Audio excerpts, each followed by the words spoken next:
अभिमान क्या होता है? अभिमान मतलब अभिमान में और दर्प में क्या अंतर है? दर्प माने घमंड, अभिमान माने घमंड, दोनों ही घमंड हैं, तो दोनों में अंतर क्या है जी?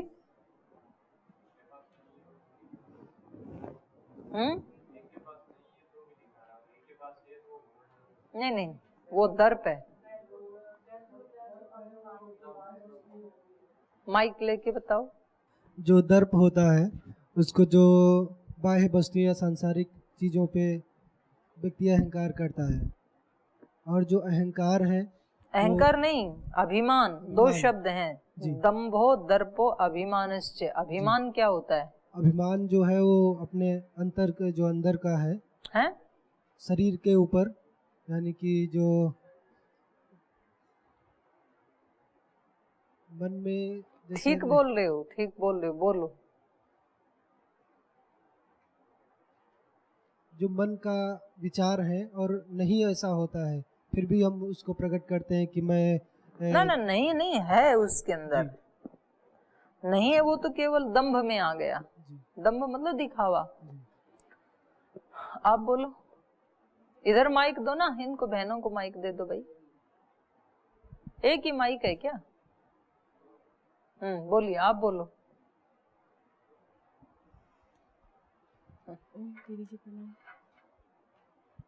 चल रहे बोलो। जब कभी गर्व होता है तो गर्व के बाद जब वही गर्व ज्यादा हो जाता है तो दर्प और अभिमान दोनों का अंतर क्या है ये बताओ। दर्प क्या होता है? दर्प है दीदी जी, जैसे कोई चीज अपने पास हो जाता है, ज्यादा हो जाता है, उसको लोग लेके घमंड करने लगते हैं कि मेरे पास ज्यादा है वो। ठीक है। और अभिमान क्या है? अभिमान है कि किसी चीज को कोई चीज है तो जैसे किसी को पढ़ने अधिक आ गया तो उसे मतलब एक होता है कि गर्व महसूस करना, तो कि मतलब है, लेकिन गर्व की जब सीमा पार होती है अभिमान हो जाता है। आप बताओ। दीदी, अभिमान योग्यता से ज्यादा दिखाना। अभिमान मतलब जो है उससे अधिक दिखाना, जैसे जो है उससे अधिक दिखाना, योग्यता से अधिक दिखाना। वो तो उसमें आ गया ना, दर्प, दंभ में आ गया। दर्प और अभिमान।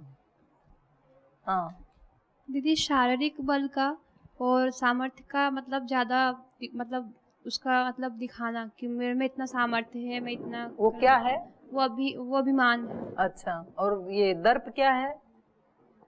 दर्प भी मतलब घमंड है, जिसके पास है उसको दिखाना कि मेरे पास ये है। नहीं, दोनों में अंतर क्या हुआ ये बताना है। उसमें जो है मतलब उसके चीजों का दिखाता है, और अभिमान वो अपने सामर्थ्य, शारीरिक सामर्थ्य का दिखाता है। ओम निधि, ठीक है। जो घमंड होता है वो बाहरी संपत्ति और उस पर मतलब करते हैं, और अभिमान अपने पे शरीर के बल पर। माइक को तो यहाँ लगा लो, कुछ सुने। अभिमान क्या होता है? अपने शरीर पर, मतलब रूप पर, अपने शरीर के रूप का, घमंड का, मतलब ताकत का, इस पर घमंड मतलब मान करना अभिमान है। तो ये जो है ना दर्प, ये तो ममता से जुड़ा हुआ है, और जो अभिमान है वो अहमता से जुड़ा हुआ है। ये परिभाषा है। ममता मतलब मेरा, मेरा घर, मेरा धन, मेरा परिवार, मेरा कुल, मतलब जो कुछ मेरा है, ममता से जुड़ा हुआ है, वस्तुएं, उनके प्रति एक घमंड का भाव होना, उनके प्रति अपने को, उनको लेकर, वस्तुओं को, व्यक्तियों को, संसाधनों को लेकर अपने को दूसरों से स्पेशल मानना, विशेष मानना, ये तो होता है दर्प। और अभिमान होता है जो अहमता से जुड़ा हुआ है। अहम मतलब मैं, मम मतलब मेरा, मैं और मेरा दो चीजें हैं ना। तो मैं किसको मानता है व्यक्ति? शरीर को। और इस जिसको हम मैं मानते हैं, तो जैसे मैं ज्ञानी, मैं रूपवान, मैं बलवान, और मैं व्यवहार कुशल, मैं करुणा करने वाला, मैं सेवा करने वाला, मैं को लेकर के जो अपने आप को औरों से स्पेशल मानता है व्यक्ति, औरों को कम मानता है, ये सब मेरे से कम है, तो ये क्या है? अभिमान। और दूसरा है ममता से, मम मतलब मेरा, मेरे कहे हुए को कौन टाल सकता है। यहाँ सब जो मैं कहता हूँ वो ही होता है इस गुरुकुल में, इस संस्थान में। तो इन चीजों को लेकर के जो अपने आप को व्यक्ति स्पेशल मानता है, औरों से विशेष मानता है, ये क्या है? दर्प। तो दर्प और अभिमान, तो अभिमान की जगह क्या होना चाहिए? स्वाभिमान। मतलब स्व मतलब आत्मा, और आत्मा का मतलब है आत्मा की जो शक्तियां हैं। दूसरे मेरे साथ बुरा भी व्यवहार करें तो भी मुझे रिस्पॉन्स कैसा देना है? अच्छा। ये क्या है? मेरा स्वाभिमान है, क्योंकि मैं अच्छा हूं इसलिए मुझे अच्छा ही रिस्पॉन्स देना है। दूसरे जो कर रहे हैं वो उनका अपना अंदाजा है, उनकी अपनी धारणा है, वो कैसे अपने जीवन को जीना चाहते हैं वो जिए। मुझे कैसे जीना है ये वो तय नहीं करेंगे, उनका व्यवहार तय नहीं करेगा कि मुझे कैसे जीना है, मुझे कैसे रिस्पॉन्ड करना है, ये वो, इसका निर्णय वो नहीं करेंगे। इसका निर्णय कौन करेगा? मैं करूंगा, क्योंकि मेरा स्वरूप क्या है? मेरा स्वरूप ऐसा है, मैं पवित्र हूँ, मैं निर्लिप्त हूँ, मैं असंग हूँ, मैं मुक्त हूँ, मैं नित्य हूँ, मैं शुद्ध हूँ। इस तरह से अपनी आत्मा के मैं स्वभाव से ही करुणावान हूँ, मैं स्वभाव से ही सबका सम्मान करता हूँ, मैं स्वभाव से ही सबको ऊंचा उठाने के लिए हूँ। तो इस तरह के भाव रखना ये स्वाभिमान है। दंभो दर्पो अभिमानश्च क्रोधः पारुष्यमेव च। क्रोध कब आता है?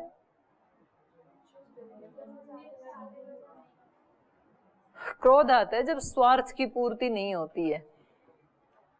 मेरा अपने कुछ स्वार्थ हैं, स्वार्थ मतलब स्व के प्रयोजन, मेरे अपने प्रयोजन हैं कि चीजें ऐसे ऐसे होनी चाहिए, और वो जब ऐसे ऐसी नहीं होती हैं तो स्वार्थ को ठेस लगती है। तो ठेस लगती है तो फिर व्यक्ति को बुरा लगता है। तो दो शब्द हैं यहाँ पर, एक है क्रोध, एक शब्द होता है क्षोभ। क्षोभ शब्द सुना है? क्षुब्ध होना। तो क्षोभ जो है वो क्रोध से थोड़ा सा हल्का है, नीचे वाला है। क्षोभ का मतलब है चित्त स्थिर नहीं रह पाया, थोड़ा हलचल में आ गया। तो जब माता पिता या गुरुजन अपने बच्चों को डांटते हैं, उनको किसी गलत काम से हटाते हैं, तो वो होता है क्षोभ। क्षोभ में भावना बुरी नहीं होती है, लेकिन चित्त में हलचल जरूर आती है, चित्त स्थिर तो नहीं रहता है, लेकिन भाव बुरा नहीं होता है उनका। वो उनको कुछ बताते हैं, उनको डांटते भी हैं, लेकिन उनकी भावना किसकी होती है? उनका भला करने की ही होती है। और डांटने के बाद वैसे के वैसे हो जाते हैं। माता पिता को याद भी नहीं रहता है कि सुबह इसको डांट करके भेजा था। वो शाम को आता है तो फिर माँ पूछती है कहीं दिन में खाना भी खाया कि नहीं खाया, भूखा ही है। तो इसको क्षोभ कहते हैं।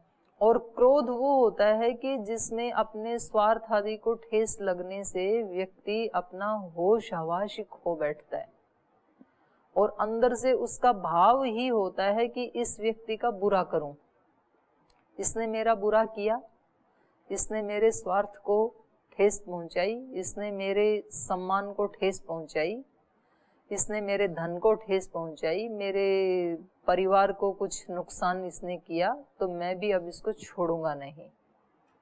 तो ये जो क्रोध है ना, ये आसुरी संपदा है, और उससे उसके वशीभूत होकर के व्यक्ति कभी तो इतना कुछ गलत कर देता है कि फिर जिंदगी भर भी वो उसके लिए पछताता रहता है। उसको जेल जाना पड़ सकता है, उसको मृत्यु दंड मिल जाता है। तो ये सारा क्या है? क्रोध।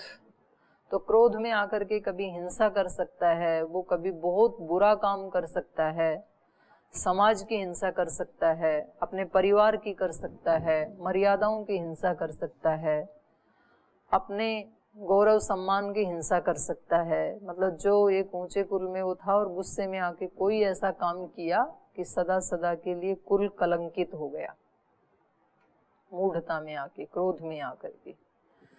तो वहाँ यहाँ गीता में बताया ना दूसरे अध्याय में, आप आज भी बोल रहे थे जब मैं आई तब, कामात क्रोध हो भी जाए थे। क्रोध किससे उत्पन्न होता है? कामना से। हमारी कुछ कामनाएं होती हैं और वो कामनाएं जब अज्ञान मूलक होती हैं और जब वो पूरी नहीं होती हैं तो कामना से क्रोध होता है। ध्यायतो विषयान पुंसः संगस्तेषुपजायते।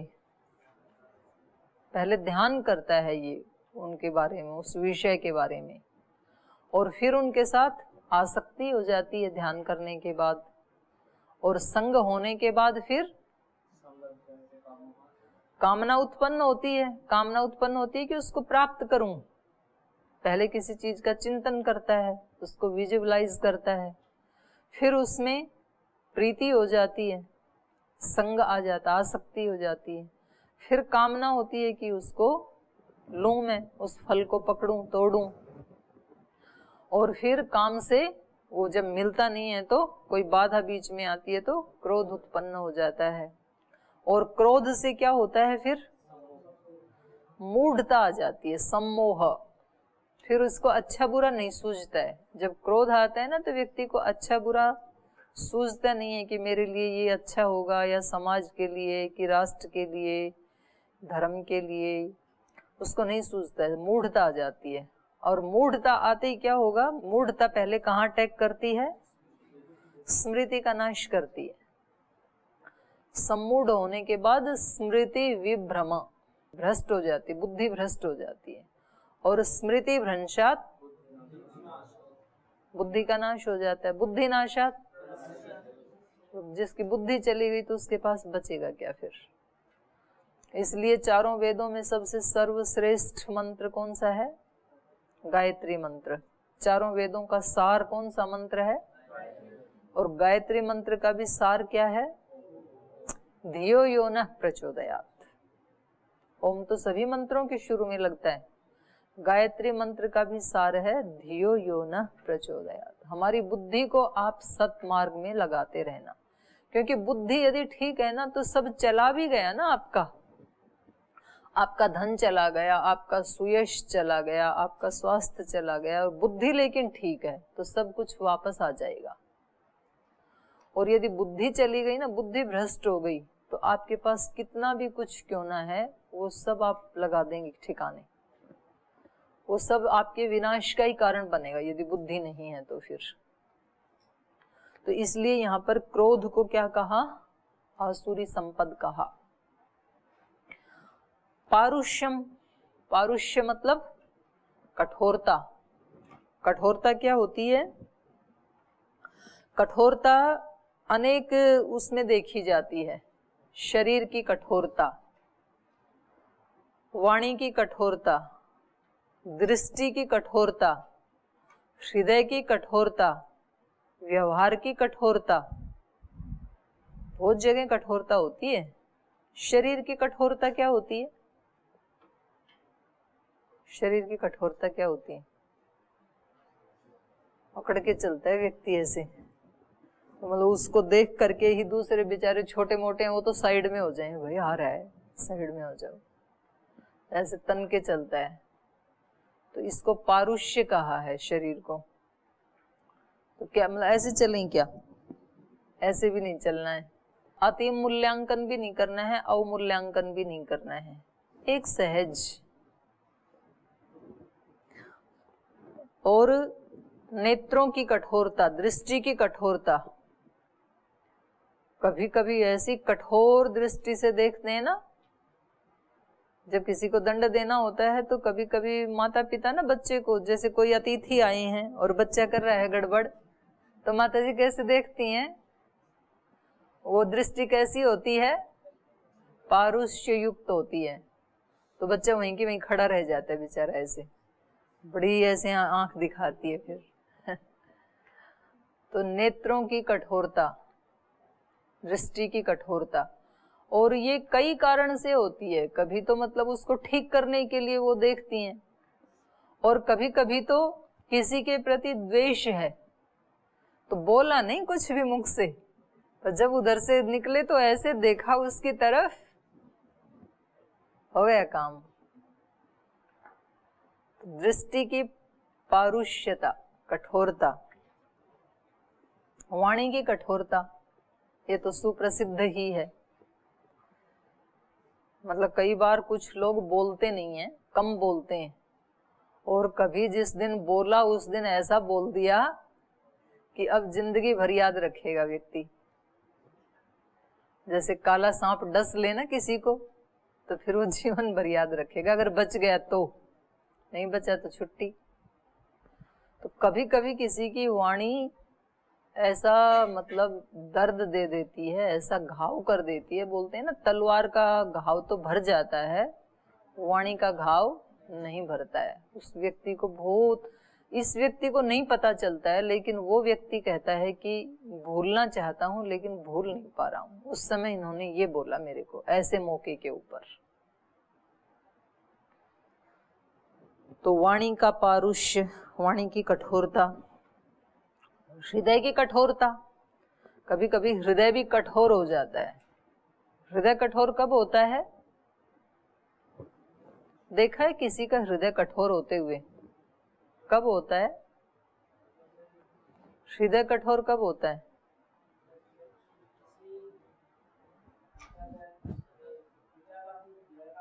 हैं? माइक देना उसको। हृदय कठोर कब हो जाता है? जब किसी घर में कोई अनहोनी होती है, जैसे कोई पिता का पुत्र खत्म हो गया, तो पिता धीरज बांधने के लिए या सबको सहानुभूति देने के लिए वह अपने हृदय को कठोर कर लेता है, एकदम हृदय उसका कठोर हो जाता है। नहीं, उसको नहीं कहा यहाँ पर, वो आसुरी संपद नहीं है, वो तो धैर्य है। उसको बोल देते हैं ऐसे कि भाई कठोर कर लिया। कठोर हृदय वो होता है जब किसी दूसरे को, हाँ क्या है नीरज जी? दीदी, जैसे किसी को अति चाहते हैं, यानी कि किसी को अति प्रेम करते हैं, और जैसे अति दिल किसी से दुख जाता है तो वो भी कठोरता होता है। फिर कठोरता जैसे किसी को, यानी कि जैसे माता अपने पुत्र को अति चाहते हैं, परंतु जब पुत्र अपने लिमिट से बाहर चले जाता है तो माता को भी कठोरता दिखाना होता है ना। वो बोल देते हैं, वो कठोर, उसको कठोर नहीं। यहाँ जो जिसको कठोरता, पारुष्य कहा ना, वो पारुष्य नहीं है माता का।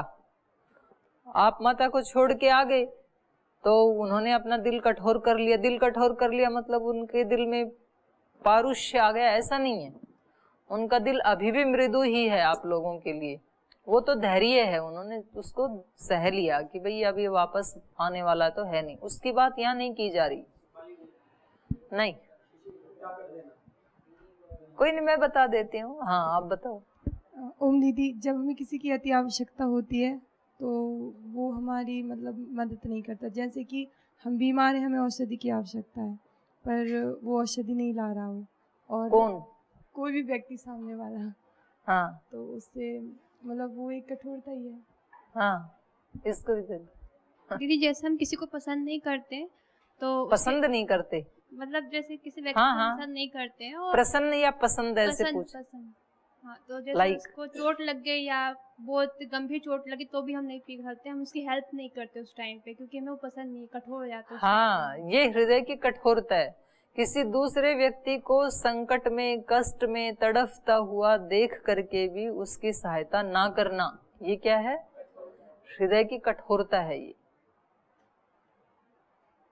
जैसे कई बार व्यक्ति ना, हॉस्पिटल में जाके देखो आप, एक व्यक्ति निर्धन है, इतना गिड़गिड़ाता है डॉक्टर के सामने, जी मेरे ये एक ही बेटा है और यदि ये नहीं बचा ना तो मेरा तो घर ही बंद हो जाएगा, यही एकमात्र सहारा है और इसको सर्प ने काट लिया है, आप जल्दी से इसे एडमिट कर लीजिए, इसका एक्सीडेंट हो गया, इसका इतना रक्त बह चुका है, आप जल्दी इसको एडमिट कर लीजिए। वो सुनते ही नहीं है, उनके कोई असर नहीं पड़ता है, क्योंकि कितने रोज आते हैं, कितने रोज मर करके वापस जाते हैं। मर भी जाए तो कोई दिक्कत नहीं है। सब ऐसे नहीं होते हैं, कुछ ऐसे होते हैं। तो फिर ये कहा जाएगा कि भाई इतना कठोर हृदय था कि मैं इतना गिड़गिड़ाया, मैं इतनी विनती की, इतनी विनम्रता उसके सामने दिखाई, तो भी उन्होंने मेरी एक नहीं सुनी। तो उसको कहते हैं हृदय की कठोरता। शरीर की कठोरता, दृष्टि की कठोरता, वाणी की कठोरता और हृदय की कठोरता, व्यवहार की कठोरता। व्यवहार कठोर कब होता है? व्यवहार की कठोरता देखिए कभी, कठोर व्यवहार क्या होता है? वो तो वाणी की कठोरता हुई, कड़े शब्दों में। व्यवहार की कठोरता क्या होती है?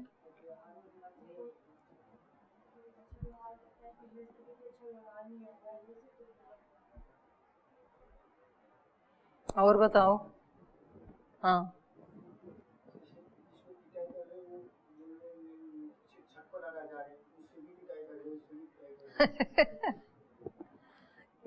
कह रहे हैं किसी की पिटाई करते हैं, वो छटपटा रहे और पिटाई करते हैं। हाँ, आपसे जब कोई वो फल मांगते हैं और आप फल देते नहीं हो, तो ये कौन सी वाली कठोरता है?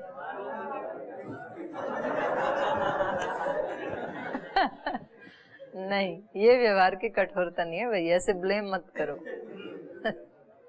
ये तो एक सुव्यवस्था है, मतलब ऐसे देने लगे तो 1 घंटे में खाली कर दोगे आप। तो ब्रह्मचारियों का क्या ठिकाना, कितने फल खा जाएं। तो उनको तो एक व्यवस्था दी हुई है भाई, इतने फल आए हैं तो 1-1 देना है कि 2-2 देना है। जो उनको बताया जाता है वो देंगे। उनको 1 बताया जाएगा तो 1-1 देंगे, 2 बताए तो 2-2 देंगे। अब आपका क्या ठिकाना, आप खा जाओ 1 किलो, वो कहां से लाएगा बेचारा। व्यवहार की कठोरता ये होती है कि कोई व्यक्ति जैसे सदाचरण कर रहा है और वो कहीं हमारे अंडर में काम कर रहा है, तो भी हम उसको मतलब रूढ़ली उसके साथ बिहेव करते हैं। जैसे रावण करता था ना, उसके अंडर में ऋषि भी थे, देवता भी थे, जो उसके उसमें आ गया उनके साथ कैसा व्यवहार करता था? बहुत क्रूर व्यवहार करता था। तो इसको कहते हैं व्यवहार का पारुष्य। तो पारुष्य कितनी प्रकार का हो गया? परुष्यता कितनी प्रकार की हो गई? शरीर, नेत्र, वाणी, हृदय, व्यवहार।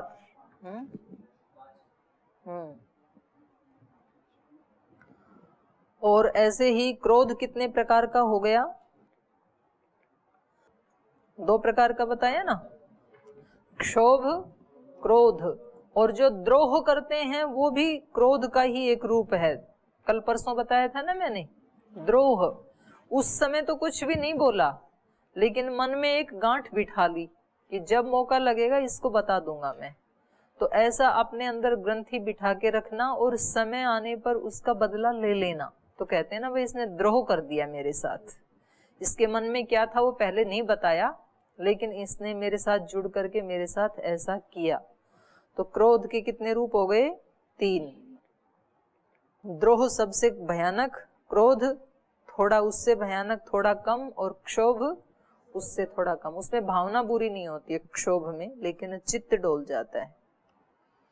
और अभिमान, दर्प, दंभ, अज्ञानम च, इन सब का जो मूल है वो क्या है? अज्ञान। अज्ञान किसको कहते हैं? उल्टा पुल्टा ज्ञान, जो योग दर्शन में बताया ना, वो ही अज्ञान है। अविद्या क्या है? अविद्या नहीं, सूत्र बोलो ना, 5वां सूत्र बोलो। अविद्या की डेफिनेशन, अनित्य शुचि। अनित्य शुचि दुख अनात्मसु, नित्य शुचि सुखात्म ख्याति, ये अविद्या है। तो ये उल्टा हो गया ना, नित्य को अनित्य देखना, अनित्य को नित्य देखना, सुखदाई को दुखदाई, दुखदाई को सुखदाई। ये जो उल्टा पुल्टा ज्ञान है, उसी से ये ऊपर वाले सारे फिर हमारे को घेर लेते हैं। अज्ञानम च, इसलिए सबसे पहले किसका नाश होगा? अज्ञान का। जो दर्शन में भी बताया, दुख जन्म प्रवृत्ति दोष मिथ्या ज्ञानानाम तदुत्तरोत्तर अपाये अनंतरा अपायात अपवर्ग। अपवर्ग कब मिलेगा? जब इनका उत्तर उत्तर वालों का अपाय होगा, हटते जाएंगे। कितनी चीजें हैं वहां पर? दुख, जन्म, प्रवृत्ति, दोष, मिथ्या ज्ञान, 5 चीजें हैं। तो सबसे पहले क्या हटेगा? मिथ्या ज्ञान। उत्तर उत्तर वाले हटेंगे, उत्तर मतलब आगे आगे वाले, और जब बिल्कुल हट जाएंगे तो अपवर्ग। तदनंतरा अपायात अपवर्ग। पहले हटेगा मिथ्या ज्ञान। मिथ्या ज्ञान हटेगा तो क्या हटेगा उससे पहले वाला? दोष। दोष क्या होते हैं? राग, द्वेष, मोह, 3, इनको दोष कहा है। बाकी के सारे दोष उसी में आ जाएंगे। ईर्ष्या, घृणा, झगड़ा, गुस्सा, ये सब उसी में आ जाएंगे 3 में। राग, द्वेष, मोह। और राग, द्वेष, मोह हट गए तो क्या हट जाएगा? प्रवृत्ति। प्रवृत्ति क्या होती है? शुभ अशुभ कर्म, धर्माधर्म। तो हम धर्म या अधर्म किसके कारण करते हैं? राग, द्वेष और मोह से युक्त होकर के करते हैं। राग, द्वेष, मोह नहीं रहेंगे तो ना धर्म करेंगे ना अधर्म करेंगे, बल्कि क्या करेंगे? दिव्य कर्म करेंगे, निष्काम कर्म करेंगे। और जब प्रवृत्ति हट गई, हमारा धर्माधर्म रूपी कर्माशय नहीं रहा, तो फिर क्या हटेगा? जन्म। प्रवृत्ति से पहले क्या आता है? जन्म। और जब हमारा जन्म ही नहीं होगा तो क्या हट गया? हमारा सारा दुख। जन्म ही नहीं होगा तो दुख भी नहीं होगा। और दुख की अत्यंत निवृत्ति ही क्या है? अपवर्ग। जब बिल्कुल दुख नहीं रहा तो अत्यंत दुख की निवृत्ति अपवर्ग। तो ऐसे ही यहाँ पर भी आसुरी संपदा को यदि हटाना है तो सबसे पहले क्या हटेगा? अज्ञान। ज्ञान नहीं, अज्ञान। अज्ञान हटेगा सबसे पहले। जब भी गुस्सा आए, जब भी कठोरता आए, अभिमान आए, दर्प आए, तो उसकी जड़ को ढूंढो कि किसके कारण है ये। तो पता चलेगा कि ये मेरे गलत विचार के कारण है। ऐसा सोचना मेरा गलत है, तो ये मेरी नेगेटिव थिंकिंग के कारण ये चीज आ रही है मेरे अंदर, तो उसको हटाऊं मैं। तो हम अज्ञान को हटाएंगे तो ये सारे हटेंगे। और उपासना किसकी करनी है? ज्ञान की। धियो यो नः प्रचोदयात्। भगवान जी मुझे ठीक ठीक दिखाते रहना, मेरे लिए क्या कल्याणकारी है। बस मेरी मति को ठीक रखना, चीजें ठीक ठीक दिखेंगी तो ये अपने आप ही हट जाएंगे। दैवी संपद स्वतः जीवन में आने लगेगी फिर, यदि ज्ञान की स्थिति बनी रहेगी तो अज्ञानम च अभिजातस्य पार्थः संपदम आसुरीम। है तो संपदा ये, लेकिन ये असुरता को बढ़ाने वाली संपदा है। शक्तियां तो हैं ये, क्रोध भी एक शक्ति है, अभिमान भी शक्ति है, पारुष्य भी शक्ति है, क्योंकि वो करने से वो लोगों के ऊपर शासन करता है ना। लेकिन वो शासन कैसा है? शरीरों का है, हृदयों का नहीं है। परुषता से व्यक्ति के शरीर पे शासन किया जा सकता है, उनके हृदय पे शासन नहीं किया जा सकता। तो इसलिए ये असुरों की संपदा है। असुर किसी व्यक्ति के शरीर पे तो शासन कर सकते हैं, लेकिन हृदय पे शासन तो देवता ही करते हैं केवल। तो ये दोनों प्रकार की संपदा हमने पढ़ी। अब इनका फल क्या है, क्या इनका परिणाम है, ये कल पढ़ेंगे। यहीं विराम देते हैं पाठ को।